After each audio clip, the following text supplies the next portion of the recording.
All right, almost live here.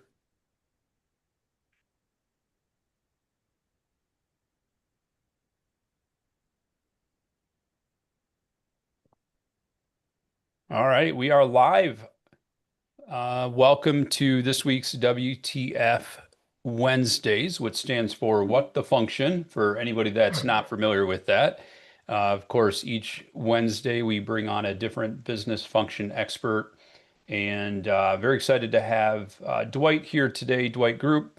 Is it Group or Grupp? Either one's fine. Okay. Yeah. Awesome. And we've had Dwight on before. Dwight is going to talk to us today about securing critical software in the AI era. And of course, we all know just like cybersecurity became a hot topic that has not gone away and will never go away, AI is not going anywhere either. And things are just beginning. It's an exciting, I think it's a very exciting time for all of us because we are at the forefront of some incredible opportunities to reshape the way the world works, literally. And we are in a position that each and every one of us as MSPs working with our clients can help make change and have an impact in their business. And it's up to us. It's up to each and every one of us to take the bull by the horns, to work with our clients and help them leverage AI for some automation in their business to, as I always say, with the things that we do, to be, more efficient, more productive, deliver a better client experience, as well as become more secure, but also most importantly, for them to become more profitable in their business, which if we truly are partners with our clients versus a client vendor relationship, it's a win-win because the more successful that our clients are, the more successful that we are. And and I think our ability to completely understand and grasp AI, helping them automate their business to accomplish those goals and objectives, truly makes us sticky. That's the way we become sticky. It's not about our stack. The stack's important, but the things that we do to help them is what's even more important. And and with that being said, I want to turn things over to Dwight. Dwight, if you want to give a quick introduction of yourself before we begin, that would be great. Sure thing. So my name's Dwight Grupp. I've been in cybersecurity just a short while since 2019. I started out doing website design, then transitioned into cybersecurity and was living in Colorado, got a job in Virginia, currently working for a government contractor. I've worked as a contractor W-2 for a few different agencies. So if they're watching this, it is during lunchtime. I'm not doing two things at the same time here. Yeah. So I will have to depart ASAP at 1 o'clock roughly. But anyway, so I do a lot of different things during the day. I do a lot of risk management and compliance stuff. Um, a lot of onboarding, helping new employees onboard. I'm kind of jack of all trades during the day, kind of whatever they need me to do.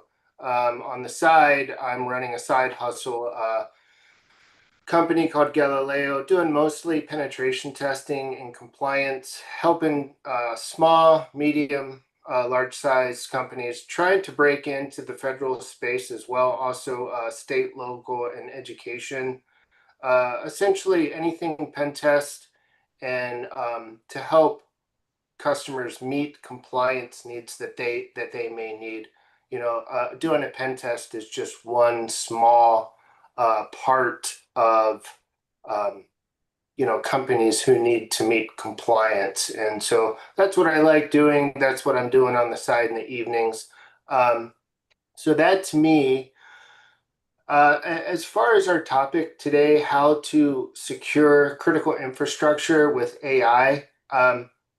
things are moving so quick, and I'm in the same boat as everybody else. I'm just trying to keep up, right? And so this is an interesting topic. Again, things are changing daily, and from my understanding, I'm just going to reference some notes that I have here. Um, when previously, when as a penetration tester, I'm to hack a system, I'm going to use basically pre-made tools um, inside of a toolbox, Kali Linux, which I'm sure you guys are familiar with. There's also others, Parrot OS, and those were always pre-made tools that I would go to and reference. Now what's happening is with AI, a lot of these AI um, systems are integrating into these penetration testing tools, right? And so now, and in the past, typically what I would do is I would research exploits on multiple database exploit sites, run some scans, and then manually use like Metasploit, go in and try to exploit some of these vulnerabilities that I find. And so really it was up to my skill set, my research capabilities, um, and it was, you know, traditionally on the pen tester and their experience to try to exploit some of these vulnerabilities. Now, in the age of AI, things are drastically changing quickly. And people are able to plug in these AI agents into the penetration testing virtual machines, if you will. And that's changing things drastically. So what are some of the the things that hackers are using, some of the tools? I'm not sure if anybody has heard of OpenClaw, but OpenClaw is basically it's got a claw bot, and I'm just going to reference some research here. Um, and if anybody's got any questions or wants to interject, just feel free to do so. But some of the top AI agents tools used in hacking as of 2026 is OpenClaw. It's a clawbot. Essentially, it's an open source agent, and it can connect to tools like Kali Linux, allowing users to run Nmap, which is like a network mapping tool. Um, there's also, and some of these I haven't heard of, some I have. There's Expo, an AI agent system that can autonomously find and exploit vulnerabilities in 75% of benchmarks, typically used for white hat, but also dual in nature. There's also Devon AI, which is an autonomous software uh, capable of planning, coding, debugging, writing complex hacking scripts, or finding bugs. There's WormGBT, which is it's a malicious LLM, large language learning model, designed to bypass security guardrails and assist in business email compromise. There's Agent GBT, which is a browser-based agent creation that can be tasked with scanning or data collection. So AI worms are basically these AI. I'm sure everybody here has at least dabbled a little bit into ChatGPT, and um, you can't create malware with ChatGPT. It won't let you. I will get into a workaround and what people are doing. But in general, so you have these AI worms, they're generating malware, right? Um, there is, I'm just going through this, picking out the good stuff here. Other tools, aside from Worm GBT, there's Fraud GBT and Dark Web, specialized unrestricted large language model used to generate flawless phishing emails. automate code for malware, create bypasses for web application firewalls. DeepSeek R1 recently identified as highly effective at bypassing safeguards to generate insecure malicious code, manipulated through specific prompts. So a lot of these prompts, if anybody's familiar with like GPT, basically the way they're set up is you go in the back end and you create these prompts to retrieve data from data sources.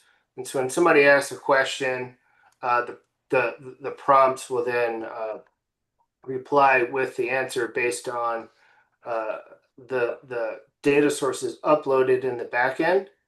And so people are exploiting these manipulating these prompts. Um, And so traditional black hat, again, like I was mentioning, was none of this existed. You would just run a scan, find a vulnerability, and then you would go in to Kali Linux and you would run your Metasploit framework, and based on individual skill set would depend on how far they would go. There wasn't much assistance from AI, at least directly connected to the exploit, the penetration tools, the machines. Um, like Kali Linux or Parrot OS, and a lot of these tools I'm seeing like Burp Suite, Postman, which is for APIs, they're all connecting AI agents to their tools to assist. And so this is a double-edged sword because it's good for white hat hackers such as myself, but then obviously black hat hackers have the same access to these tools. Um, I'll mention there that I asked myself, how are people keeping up with things? Why are people so um, far ahead of me? How are they learning these things quicker than I am? How are they keeping up? Because I'm pretty smart and I'm always reading, reading, reading, and learning and learning, and I feel like I'm constantly behind, right? And so got to be careful to not push that burnout, right? And so I'm like, well, how are people getting ahead quicker than I am? How are they keeping up? And there's two answers to that I'm learning is that one, with black hat hackers, they don't have to follow any rules, right? And so they can quickly create a script, or they can build a nefarious um, file or whatever they want to do to attack somebody, and they don't have to follow any rules, right? They don't have any red tape. Whereas if I'm to create something, I have to make sure I'm doing everything specifically right, and so that slows my progress down, right? Whereas a black hacker can just grab stuff and just move with it. So there is that, why people are typically speeding ahead. Obviously I don't want to be doing anything illegal, and so my testing ability is basically focused in on my lab environment, right? So I'm somewhat restricted there. So it does slow down my ability to learn and test and try things. At will, a lot of these hackers are not within the U.S., and so if they get caught doing something wrong, they don't get in trouble, right? Whereas if I get caught doing something wrong, I'm going to end up in jail. So there's that. Also,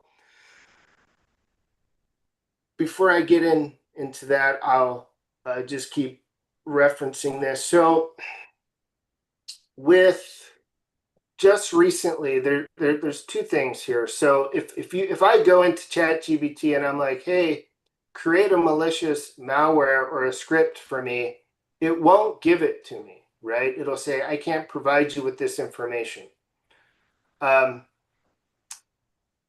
There's also Claude Mythos, which just came out through Anthropic, which I'm not sure if anybody's heard about this, but it's what the Pentagon, I think, just recently was trying to use. And they were saying that, there's a lot of cybersecurity risk involved with it, this and that. There was some discrepancies. The owner of Claude Anthropic didn't want to make the deal with the Pentagon.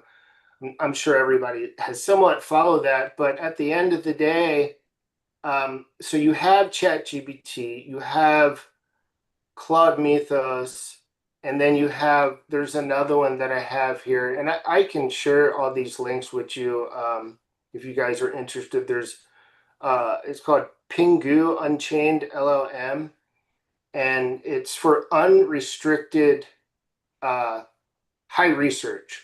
And the same thing with Claude Mythos and ChatGPT. Essentially, these machines um, these machines, they all have the access to provide individuals with the malware. So if I go into an unrestricted version of ChatGPT and I say, hey, I want this malware script, give it to me. Well, it's got guardrails on it, so it will not give it to me. And so what they're doing is um, the ChatGPT, Anthropic, and some other companies are partnering with Microsoft, with Google, um, Cisco, NVIDIA, and a lot of these big companies, and they're letting them have unrestricted access to these AI platforms. And they're doing research. And so they are able to say, hey, build me, a script, or how do I hack this? How do I do that? And the AI platforms will give them the answers. Whereas for me, it won't give me the answer. So that's good. Um, but the companies, the larger companies are doing the research to try to get an upper leg on nefarious individuals, right? So we can be prepared. Now, unfortunately, you have people that are hacking and getting versions of Claude Mythos and the unrestricted versions of GBT. And so they are having these unrestricted versions and are able to still produce harm, right? So with all that said, there is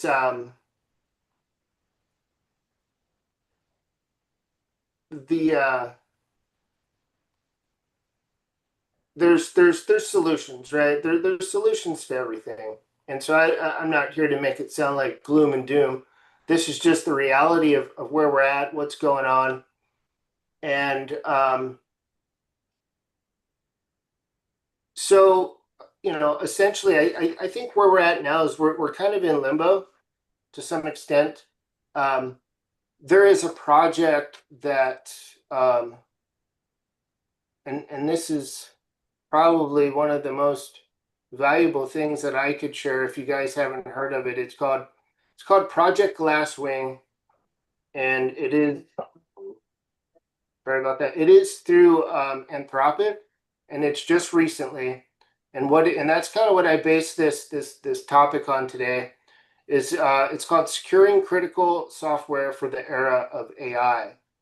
And today I'm just reading from the site here. It says and this is just recent, 2026. It's we are announcing Project Glasswing, a new initiative that brings together Amazon Web Services, Anthropic, Apple, Broadcom, Cisco, CrowdStrike, Google, JP Morgan Chase, the Linux Foundation, Microsoft, NVIDIA, Palo Alto Networks, in an effort to secure the world's most critical software. We performed Project Glasswing because of capabilities we observed in a new frontier model trained by Anthropic that we believe could reshape cybersecurity Claude Mythos. So, and I shared the link, and I would suggest, you guys go through this if you have more interest in understanding. But really, the focus is that what they're focusing on is banking systems, medical record storage, right? Um, Keeping the power grids functioning, and so these higher level systems that we're all dependent on. So that's kind of where I'm at. as far as, what I have to offer to this. If anybody's got any questions, um, feel free to ask. Again, I'm not an expert in this. I'm learning just as quick as everybody else.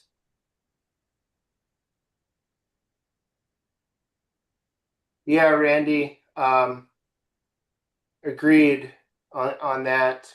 Um, For your engagements, I once heard Chris Nickerson speak, and he said that there was people out there saying that they were white hat hackers and the like and doing pen tests and stuff.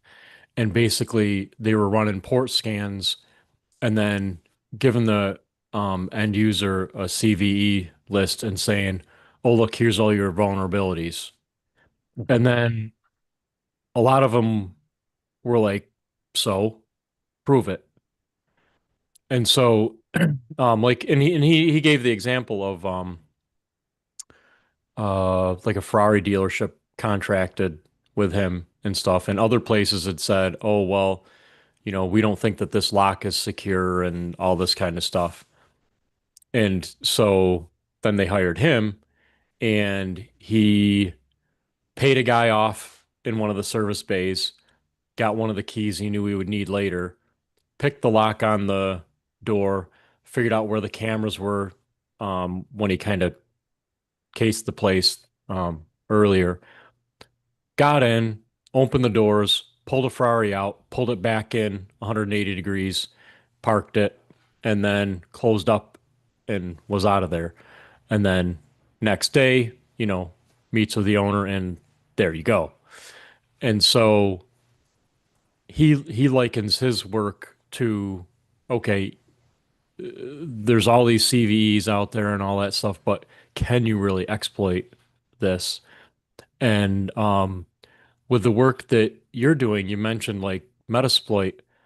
Does Metasploit actually take you to the point where, okay, here's the creds that will get you onto the server, and now you can grab those files off the server, or like how far does it take you? that's a good question, and you're right with that. I think you know pen testing is more than just doing a vulnerability scan and showing people their vulnerabilities, right? There's two things that a client can ask for. They can ask for a risk assessment of their environment, right? And that would just be a simple vulnerability scan of their environment. An actual pen test um, is going to go and try to exploit those vulnerabilities. Now, it depends on, if it's network vulnerability, a web application vulnerability, a mobile application vulnerability, or a wireless vulnerability, right?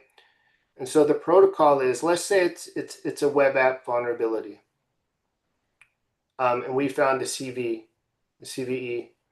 I'm going to go directly to OWASP, and I'm going to see if it's on the top 10 list. If it's not on the top 10 list, I'm not going to put much effort into it. If it is on the top 10 list, then what I'm going to do is, let's say it's just broken authentication, right? You can click on that in OWASP, and they will literally guide you through what to do to exploit that vulnerability. Um, does that answer your question? So, in that case there, it would say, okay, run this script. We'll create Mm-hmm, you an admin user account, then go mm-hmm, back to the front end, put these creds in, and you're into the database. And then from there, you could select a record and then mm-hmm. show it to your client and say, I was able to get into your database. Right. Here's a line item I selected at random, and you can go check. And, there's no way I could have got this information otherwise. Okay. Correct. Correct. So, there's each, if it's a network, if it's a web application, um, or if it's an API, there's frameworks out there. Like mostly, OAuth just focuses on web applications, right? I believe they do have something similar for APIs. Typically, like if I'm working with APIs, I'll reference Burp Suite or Postman. And similar, you can go there and they have several step-by-step guides on how to exploit certain vulnerabilities that are tied to CVEs, right? But I think the best thing is just to focus on, the low-hanging fruit, meaning the easiest to get to. Because if I do a vulnerability scan and I find 100 CVEs, I'm not, if it's not on the top 10, the most, like if it doesn't rate a high or a medium, or I would say even a critical or a high, I wouldn't waste my time with it, because it could just lead you down a rabbit hole. And so there, that's So just that's the my part where method. AI can really help is you can ask AI, hey, out of all these vulnerabilities, which ones are critical and Exactly. save some time there. Exactly. Like when I was, just as an example, I ran in Postman. Are you familiar with Postman? No. Is basically it's an AI. I'm sorry, not AI. It just scans APIs, right? And APIs are basically the back end. Um, it's just like random data that's mixed together. It's an API, and it will connect one application to another application, right? So they can Hmm. communicate Yeah, together. that part I'm familiar with. Yeah. Yeah. And so let's say somebody says, Dwight, I want you to test my APIs and see if there's any vulnerabilities. I'll usually the client will send me a list of their APIs in a Word document. I'll copy the APIs, I'll put them in Postman, and it's got multiple configurations. And Postman will run through all the APIs and it will test them. Great. Well, now I need a report. Well, it doesn't really give you a readable report. It gives you a JSON file. And that's fine. I can go through the JSON file and it says whether it's okay or not, but I can't submit a JSON file to my customer, right? And so what I've done is I would take the JSON file and I would upload it into either GBT or Claude.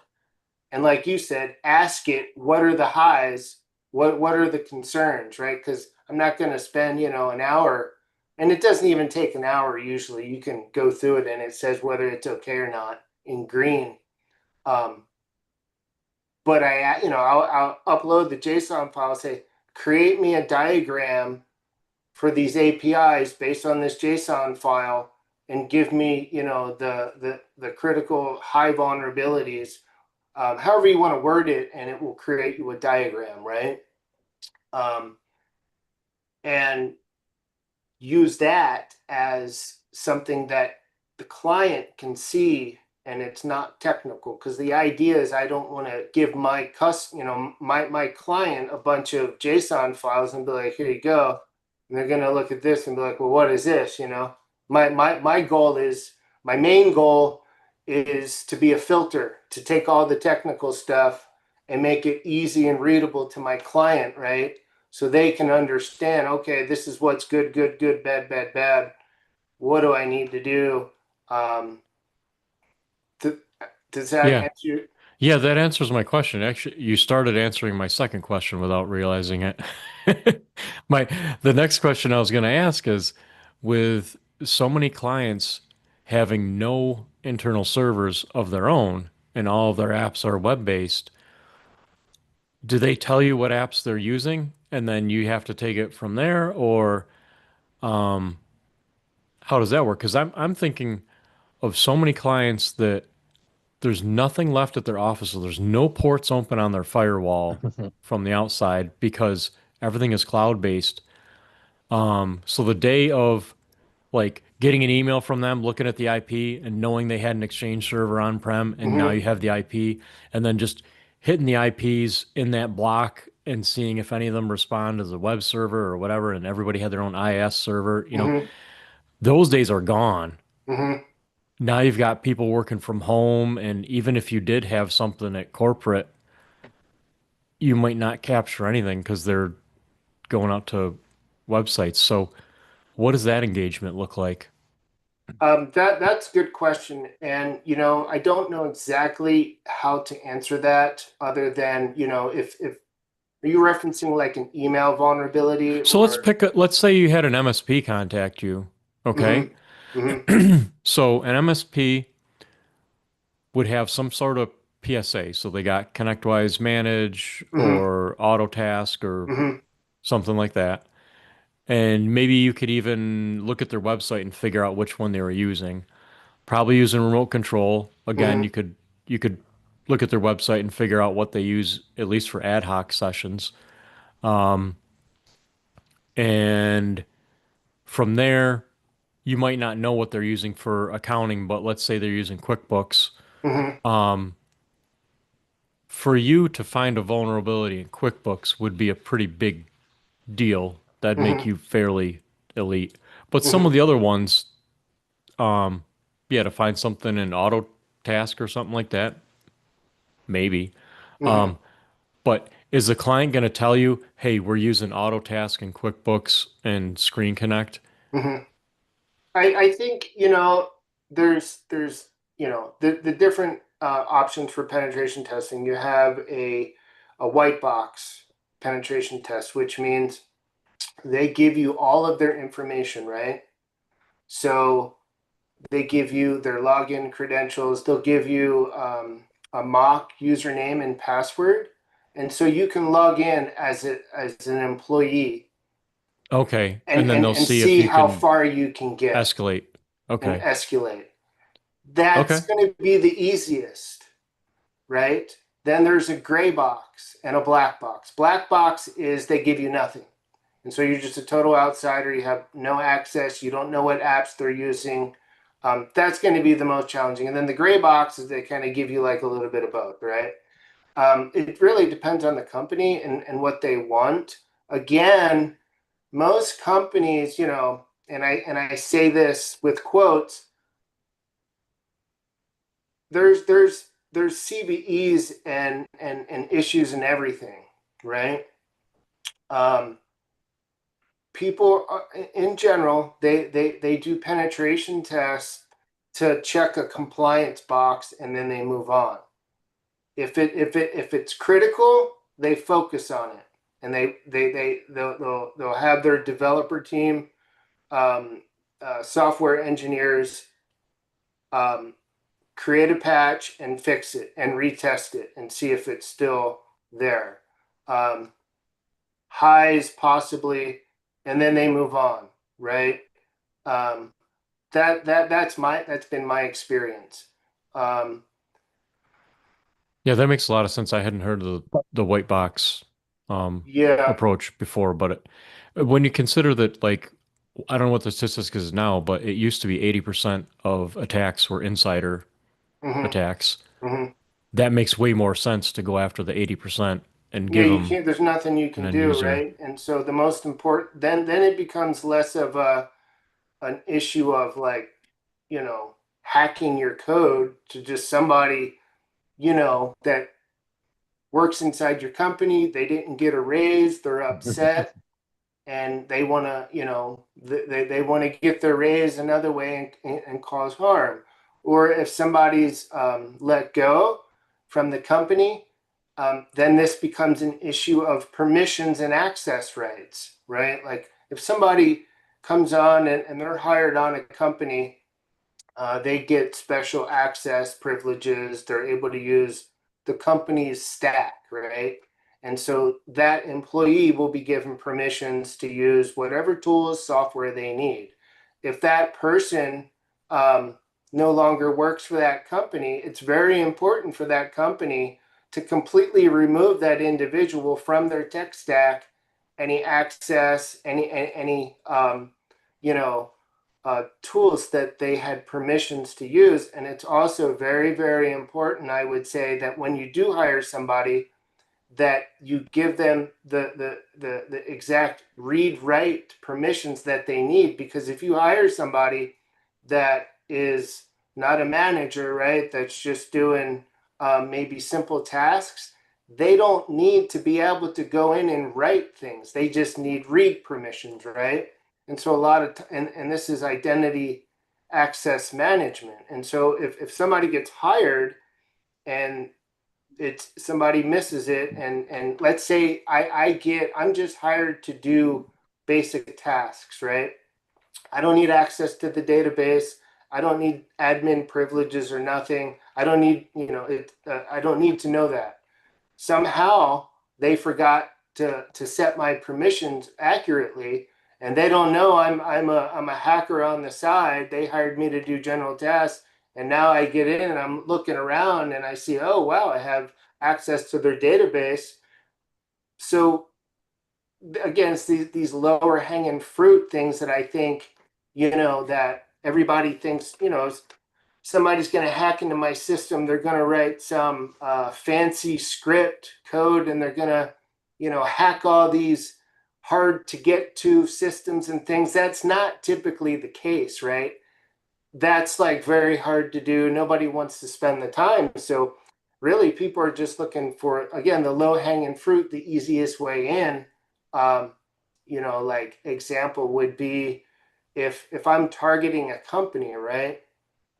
And I drive by their facility and I check out their physical security. And I go there a few days in a row, and I'm just watching one individual. Let's say they don't have a guard station. They don't have like a security badge. The front door is easily, you can walk in the front door. There's no lock on the front door.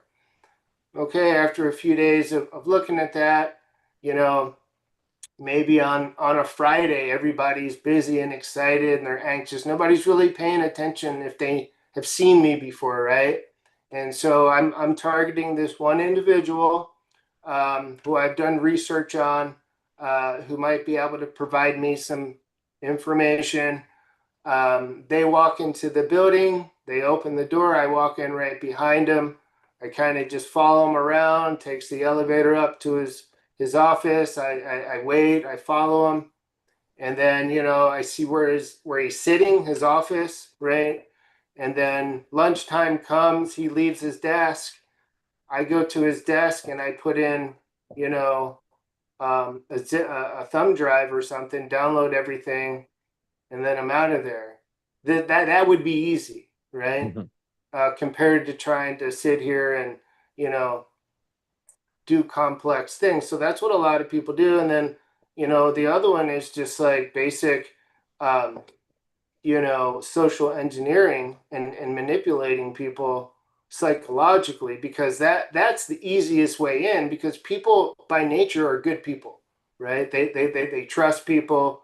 Um, and they're not always thinking that they have to worry about um, you know bad things happening. So they get an email, it looks legit, they don't question it, and they click on it, and then boom, somebody's in there. So the most important thing there is to educate your staff about these things, and that way it's in the forefront. So when they're opening emails, um, if any, you hover over it. If it's got a malicious link, you don't click on it.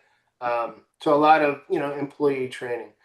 At the end of the day, and I think this is the issue with it. There's you know it's way easier for the hackers, than it is for the people trying to protect their system, right? And so and that's just unfortunate, and but that's the reality. And I think, again, it's not about securing everything perfectly. It's like that whole castle idea. Like back in the day, kings would build these castles, right? And so you would have like these trap doors. You would have the moat around the castle. Then you would have the drawbridge, and then you would have the guards out. The idea is layers. The more layers of security you have, they might get through one layer, but okay, now how are they going to get to the next layer? And you just make it impossible. You create so many things to get in their way to where even if they break 5, 10 things, they still got a bunch more that they have to get through. Um, and then finally they're like, all right, whatever, I give up. But this is the problem with AI, like it, you know, it can, like, hackers are now creating, clones of themselves. So if it's just me trying to come after you now, there's 100 of me coming after you or your system that I've created through AI. So I think we're at a really, interesting time. Um, and what I've realized is this Project Glasswing is, these bigger companies, we all, you know, they have access to these unfiltered AI programs and softwares, right? So they're able to go in and research and test. We do not have access to that. So they will be the first ones to know what to do.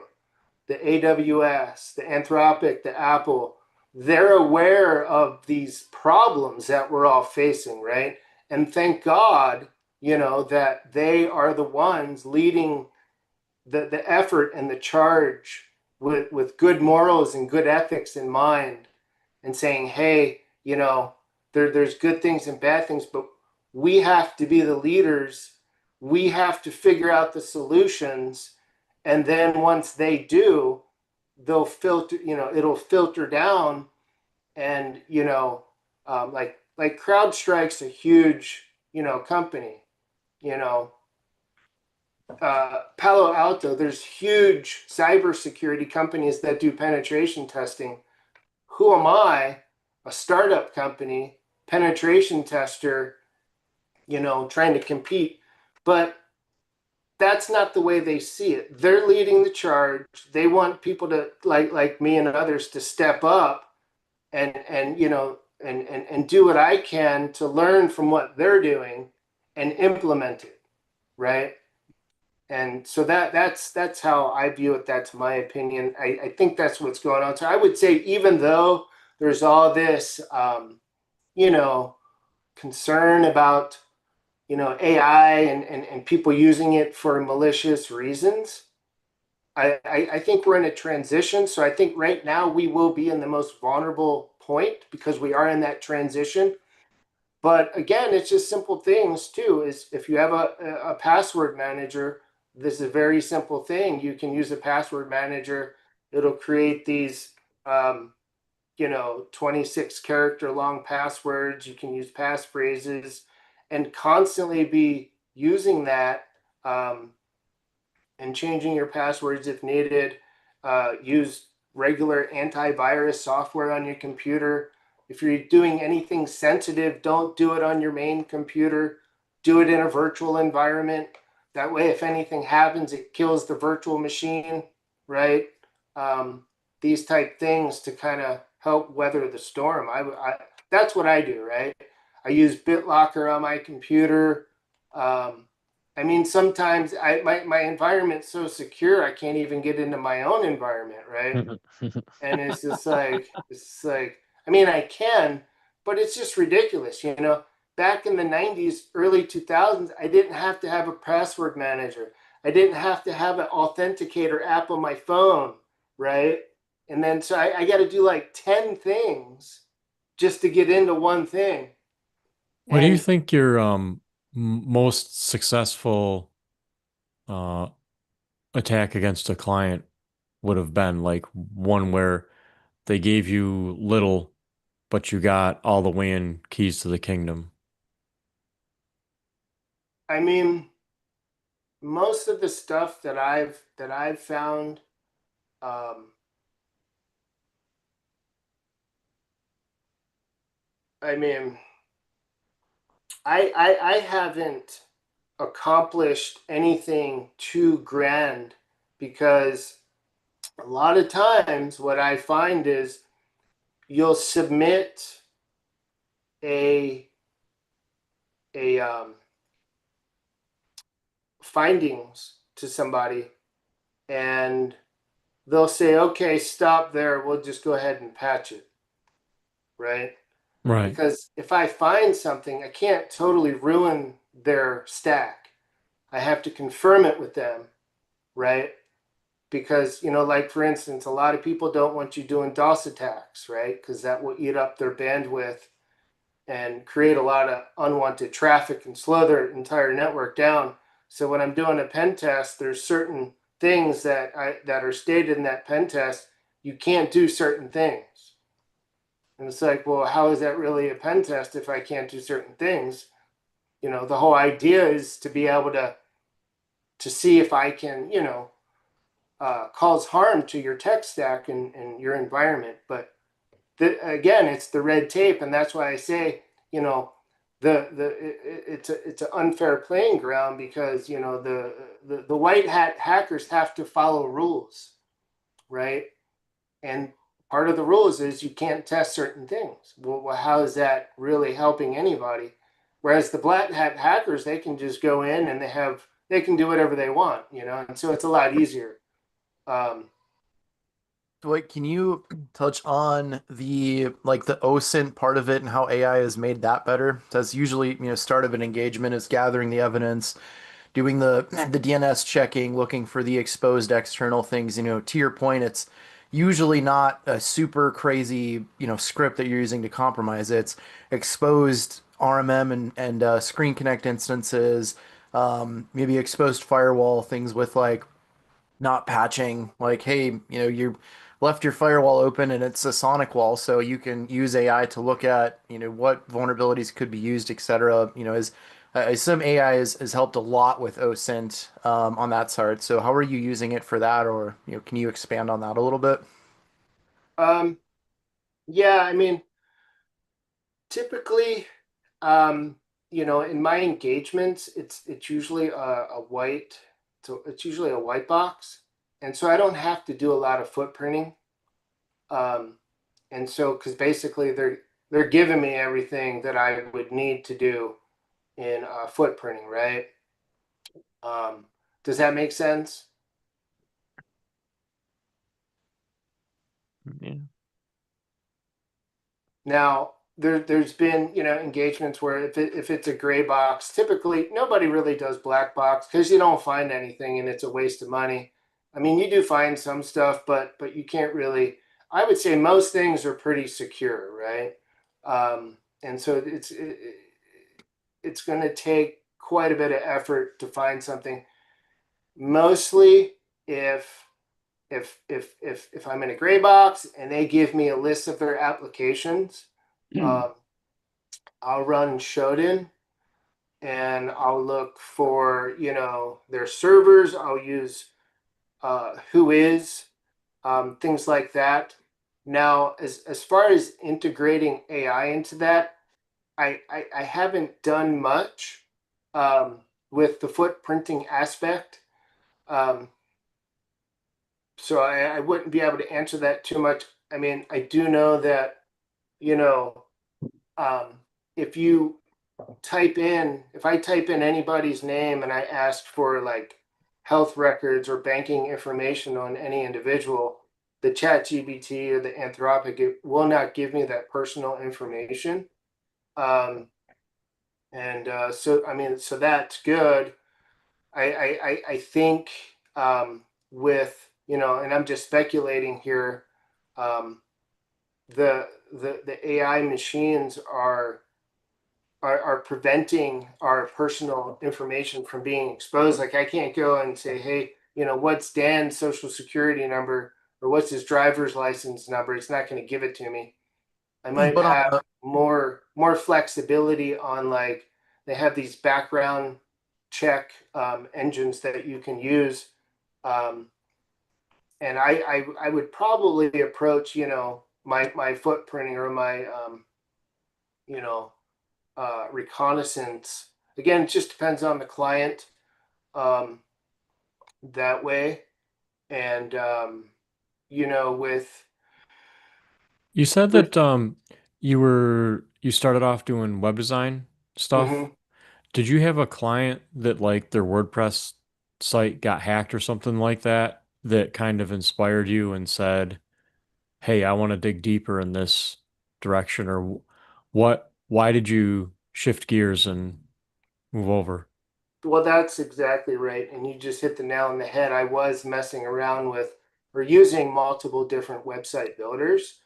Um, and WordPress, like you said, these plugins are constantly breaking, constantly going down.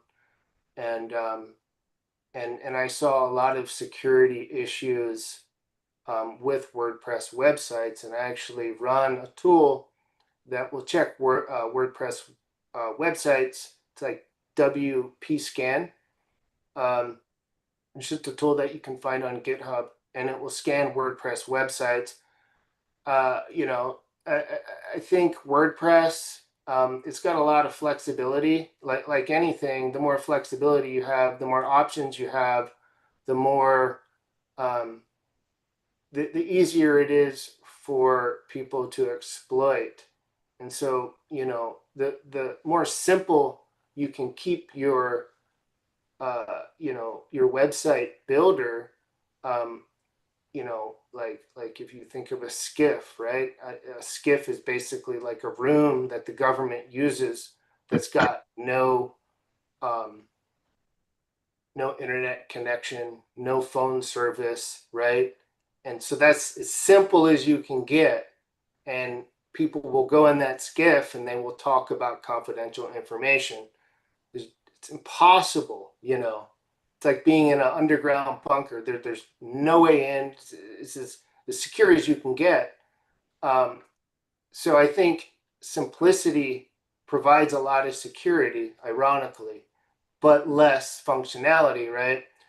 Um, and I do think a lot of people are realizing this and they are trying to simplify their tech stack because the more you got going on, the more weak points and vulnerabilities that you have. But that was my initial interest. And, the other thing, not to knock website designers and developers, but I just think that, it was kind of there wasn't much need for website design and developers with the new automated tools. Um, and so there's a lot of platforms that you can build websites real easy and they are secure and they keep track of a lot of the things that in a WordPress website that you have to manually go in and do and use the plugins and this and that. And so for me, it was worth my while to trade that flexibility, which was a constant, updating security nightmare, to just choose a platform that was more simple and more secure.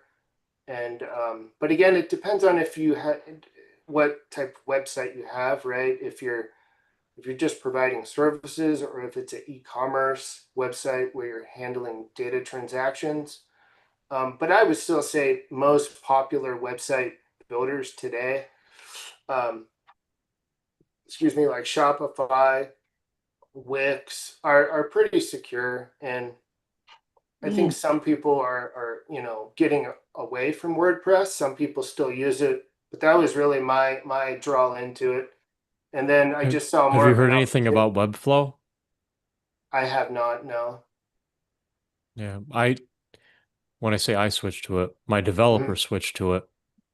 I I really don't know uh, anything about it except it seems to be newer and it's a different way of doing things. I think, Dwight, can I say something for a minute? This is Randy. If you got a secure, if you have a concern about your website, use Claude. Tell Claude to go run a security test, an AEO test, and an SEO test on your website. Use the desktop version of Claude, not the web, because the desktop will open in your browser and you have to say it has permission. And tell it to give you a report card. You're going to be shocked. I actually use it as a marketing tool, and we've gained 7 new clients in the last 8 weeks by doing Nice. this. we'll hit, hey, this is my Dream 100 client. So we'll hit their website, we'll do this, come back, and I'll show them the report, and they'll go, oh. I said, since we're an MSSP, we also, if, so let's take a look at your inside. Then we get permission to do a vulnerability test on the inside and a penetration on the outside. But I'm going to tell you, one of the places we got just last week, they just completed I think it was $35,000 or $145,000 website by a premier company whose name I won't bring here. And they asked me to run that test on it. They came back with a D+. And wow. It was bad. And it was in WordPress. And they just wrote the site, put it out there, and the WordPress was not updated. It was not locked down. What can I say? And one of the things we're talking about using AI tools, we use tools by a company called N8N.io. They got over like 9,500 templates, and we use it. Yeah, we used it as an AI tool to use on some of our penetration tests. But every time we do a penetration test, we make sure we have written permission, okay, documented, fully written out. And we usually run them at night so we don't cause a denial of service for the bandwidth. But one of the things we did, we launched against a large country club site with their permission. And they did not want an internal test, wouldn't let us installing agents, wouldn't give us passwords, wouldn't make it, no boxes on the inside. Well, by using that N8N plugin to do the different tests, we got one of their ports on their firewall to report back to us a name and the port number, and we identified it as being a DVR, security camera DVR system. And their MSP had just installed that for them, and they left it with a default password. Wow. And we were able to log in with the default password and see all their cameras. And we looked at the camera sitting right over top of the keyboard, right next to the cache box, because they wanted a camera on the cache box to see people if their money was being handled right for a look for theft. And while they also had the keyboard, so we got to watch them type their password. It took a number of times to watch them type their password, have the screen locked to make sure we had it right. But then we used that password, and guess what? That password actually had access from the outside to come on in. So we showed them all this. It's now a $47,000 a month client for us. But that's how you use AI tools and use them, but make sure you have permission first. We use Monsieur for the MSP market. And they wrote us up a hell of a nice agreement for that. And we use it. They have to sign off. They won't sign it. We won't run any of the tests. Nice. But N8N has some incredible tools on their site. Very low cost to use. And you don't have to run them from their site, even though they have a SOC 2. You can download them and run them from your own servers or your own desktops and stuff to run them, deploy them. So I just wanted to drop that in there. But yeah, the IoT I of things is what's killing you. The IoT is what's opening everything up. I appreciate you sharing that. In fact, we will be having somebody on in the near future talk about N8N. N8N. Yeah. Can't say that too fast. I know. I have to struggle too. Yeah. That one is really great. There's so much power and so much capability. So I want to make sure that we're respectful of time. We are at the top of the hour. Excellent job, Dwight. Thank you so much. Hope everybody has a great rest of your day, and we'll talk to everybody soon. Take care, everyone. And real quick, Randy, great job on that. Oh, thank you. Yeah, for sure. Thank you. All right. Thank you, everybody. More of these. Sounds good. Take care, everyone. Bye now. Bye, Dan.